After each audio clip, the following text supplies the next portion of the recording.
back to our channel. നമ്മൾ ഇന്നൊരു ഇലയുടെ ഉണ്ടാക്കാനുള്ള പ്ലാനിങ്ങിലായിട്ട് നടക്കിങ്ങനെ. അതിനായിട്ട് നമ്മൾ കുറച്ച് എടന ഇലയൊക്കെ സെറ്റ് ചെയ്ത് വെച്ചിട്ടുണ്ട്. ഇതാണ് എടന ഇല. നല്ല സ്മെല്ലാണ് ഇലയ്ക്ക്. വേറെ ഏത് ഇലയിൽ ഉണ്ടാക്കിയാലും നമുക്ക് ഇത്രയും ടേസ്റ്റ് കിട്ടില്ല. അതൊന്നും ഞാൻ കണ്ടുപിടിച്ചെന്ന് പറഞ്ഞതാണ്. അല്ലെങ്കിൽ ഓക്കെ മൺകുട്ടി സഹായിക്കാൻ വേണ്ടി വന്നിരിക്കുന്നതാണ്. കുമ്പിൾ കുത്താനൊക്കെ അമ്മേനെ സഹായിക്കാമെന്ന് പറഞ്ഞ് വന്നിരിക്കുന്നതാണ്. അപ്പം നല്ലൊരു തേങ്ങ നോക്കിയെടുത്ത് ചിരണ്ടി കുറച്ച് എടുത്തിട്ടുണ്ട്. അതിലോട്ട് നമ്മൾ നേരത്തെ ഞാൻ കുറച്ച് ചക്ക കിട്ടിയപ്പോഴത്തേക്ക് സമയമുള്ള സമയത്ത് ഞാൻ പണിത് ശർക്കരയൊക്കെ ഇട്ട് വരട്ടി ഫ്രിഡ്ജിൽ സൂക്ഷിച്ച് വെച്ചിരിക്കുന്നതാണിത്. എത്ര നാൾ വേണേലും ഇരിക്കും കേട്ടോ, നമ്മളിങ്ങനെ നന്നായിട്ട് വരട്ടി വെച്ചേക്കുവാണെങ്കിൽ. അപ്പോൾ നമുക്ക് ചക്കയില്ലാത്ത സമയത്തൊക്കെ നമുക്ക് ആവശ്യത്തിനൊക്കെ എടുത്ത് ഉപയോഗിക്കാം.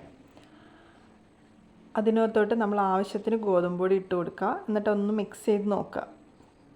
ഇതിൻ്റെ കറക്റ്റ് അളവ് പറയാൻ എനിക്കറിയില്ല, അതുകൊണ്ടാണ് ഞാൻ മിക്സ് ചെയ്ത് നോക്കിയാണ് അതിൻ്റെ പരുവം നോക്കുന്നത്. എനിക്ക് പോരാതെ വന്നു, അതുകൊണ്ട് ഞാൻ ചക്കയുടെ ടേസ്റ്റ് കുറച്ച് മുമ്പിട്ട് നിൽക്കണം. അതുകൊണ്ട് വരട്ടിയത് നമ്മളെപ്പോഴും കുറച്ച് കൂടുതൽ ഉപയോഗിക്കുക. എന്നിട്ട് വീണ്ടും ആവശ്യത്തിന് പൊടി ഇട്ടിട്ട് നന്നായിട്ട് മിക്സ് ചെയ്തെടുക്കുക. നമ്മൾ കൈകൊണ്ട് മിക്സ് ചെയ്താലും കുഴപ്പമൊന്നുമില്ല കേട്ടോ. അതാകുമ്പോഴത്തേക്ക് എല്ലായിടത്തും ഒരുപോലെ ചേർന്ന് കിട്ടിക്കോളും. ഞാനിപ്പോൾ സ്പൂൺ ഉപയോഗിച്ചെന്നേ ഉള്ളൂ. ഇപ്പോൾ ഏതാണ്ട് എൻ്റെ പരിവായി കിട്ടിയിട്ടുണ്ട്. ഒരുപാട് അങ്ങ് ലൂസായി പോകരുത് കേട്ടോ, അപ്പോൾ നമുക്കിങ്ങനെ ഒഴിക്കാൻ പറ്റത്തില്ല. അതിന് നമുക്കിതായി ആ ഇല മടക്കി കുമ്പിളാക്കിയിട്ട് അതിനകത്തോട്ടേക്ക് ഇത് വെച്ച് കൊടുക്കാം. മണിക്കുട്ടി കിടന്ന് തിരിഞ്ഞും മറിഞ്ഞും പെടാപ്പാട് പെടുന്നുണ്ട് ആ ഇല ഒന്ന് മടക്കിയെടുക്കാനായിട്ട്, പക്ഷേ സാധിക്കുന്നില്ല. കുമ്പിൾ കുത്താനായിട്ട് എന്നെ സഹായിക്കാമെന്നും പറഞ്ഞ് വന്നിരുന്ന ആളാണ്. അപ്പം ഞാൻ സഹായിക്കേണ്ട അവസ്ഥയും ആളാണ്. എന്നാലും ആൾ വിടുന്നൊന്നുമില്ല. ശരി, ഇടയ്ക്കിടയ്ക്ക് ഇരുന്ന് ട്രൈ ചെയ്യുന്നുണ്ട്. ഇതിൻ്റെ ഇടയ്ക്ക് പരാതി പറയുന്നുണ്ട് കേട്ടാ, അമ്മ എന്നെ പഠിപ്പിക്കുന്നില്ല എന്ന് പരാതി പറയുന്നുണ്ട്. ഞാൻ നോക്കി ചെയ്യുമെന്ന് പറഞ്ഞിട്ട് വീണ്ടും നോക്കിയതാണ് ആൾ.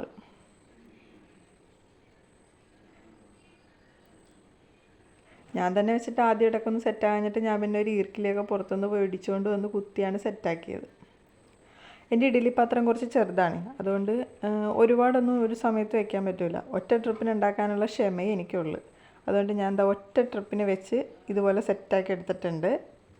ഇത് വേവുന്ന സമയത്ത് ഞാനൊന്ന് പോയി കുളിച്ചിട്ട് വന്നു കേട്ടോ. അതാണ് ഈ ഡ്രസ്സൊക്കെ മാറി നിൽക്കുന്നത്. അങ്ങനെ എൻ്റെ അടയൊക്കെ സുന്ദരമായിട്ട് വന്നിട്ടുണ്ട്. കഴിച്ചു നോക്കിയാലോ? അടിപൊളി.